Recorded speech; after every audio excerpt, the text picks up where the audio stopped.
반갑습니다, 여러분. RS입니다. 나스닥은 보합 수준으로 마무리됐습니다. 어제는 연준의 은행 스트레스 테스트 발표가 있었고 유럽중앙은행 컨퍼런스에 파월이 참석했습니다.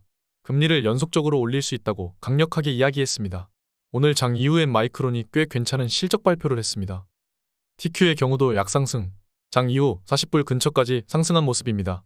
테슬라는 2% 이상 상승해서 260불 근처에 다다랐습니다. 장이 끝나고 마이크론의 실적 발표가 있었습니다. 마이크론의 실적 발표는 대체로 괜찮다는 반응이었습니다.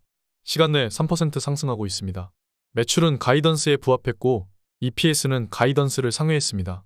중국 관련 제재로 인해 영향받는 매출은 최소화한다고 밝혔습니다. 어제 파월은 유럽중앙은행 포럼에서 발언을 했습니다. 대체로 매파적인 스탠스를 유지했습니다. 인플레를 목표치까지 내리는 데는 다소 시간이 필요할 것이라고 말했고 2% 목표치를 내년까지 도달할 수 없을 것 같다고 말했습니다. 그러면서도 진전이 있다고 말했죠. 파월은 현재 연준의 인플레 목표치인 2%를 내후년에나 도달할 것이라고 보고 있습니다. 금리 인상 확률이 무려 80% 가까이 되는 이 상황에서 금리를 더 올리고 25년까지 유지할 수도 있다는 협박을 한 것이죠. 올해까지는 높은 수준의 금리가 유지될 전망입니다. 내년부터 인하 예정이죠. 시장은 파월의 발언처럼 25년까지 금리를 높은 수준으로 유지할 생각이 없어 보입니다. 오히려 장후의 주가가 더 오른 것처럼 말이죠. 피델리티 비즈니스 사이클을 보면 미국과 한국은 리세션에 갓 진입하고 있는 모습을 보여주고 있습니다.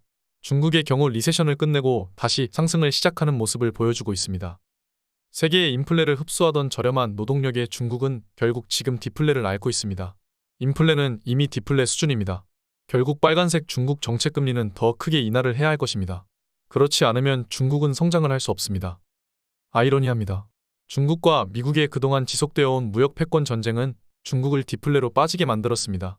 서방이 중국의 공장으로 그동안 보냈던 생산량들은 급격히 빠져나갔죠. 인플레 수입을 중단시켜버리니 중국이 저성장에 빠져버린 것이죠. 주식시장을 보죠. 작년 10월 바닥으로부터 벌써 9개월이나 지났습니다. 보통 리세션이 오기 전에 6개월에서 1년 정도의 주식시장은 바닥을 먼저 칩니다.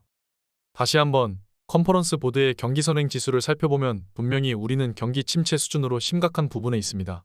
그러나 지금 발표되는 데이터들을 살펴보면 바닥은 지났다고 보고 있는 것입니다. 1년 뒤, 2년 뒤 보면 어딘가 극심한 경기 침체 한가운데 있었다고 볼 수도 있는 것이죠. 지금까지 계속 멤버십에서 전달드리는 데이터들을 보면 연착륙의 가능성이 가장 높아 보입니다. 경착륙이 오려면 새로운 패러다임이 필요한 것이죠. 어제 있었던 연준의 스트레스 테스트에서 은행들은 문제가 없다고 나왔습니다. 지금까지 풀렸던 어마무시한 돈들이 완충제 역할을 하고 있는 것입니다. 사람들은 소비를 줄이지 않습니다. 기업들은 생산을 더 늘리면서 재고를 늘리고 있죠. 미래 수요에 대비하기 위함입니다.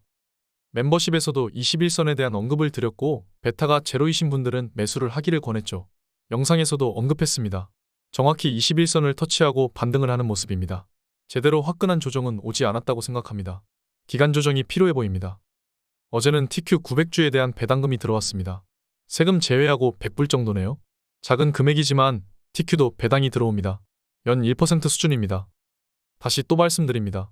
지금 장에서는 조정 시 매수가 정답입니다. 앞으로도 이런 조정들은 계속 찾아올 것입니다. 그때마다 현금을 보유했다면 좋은 매수 타이밍이 될 것입니다. 저와 함께 찾아보시죠. 오늘 여기까지 하겠습니다. 감사합니다. 지금까지 목숨 걸고 레버리지와 테슬라 투자하는 RS 미국 주식이었습니다. 감사합니다.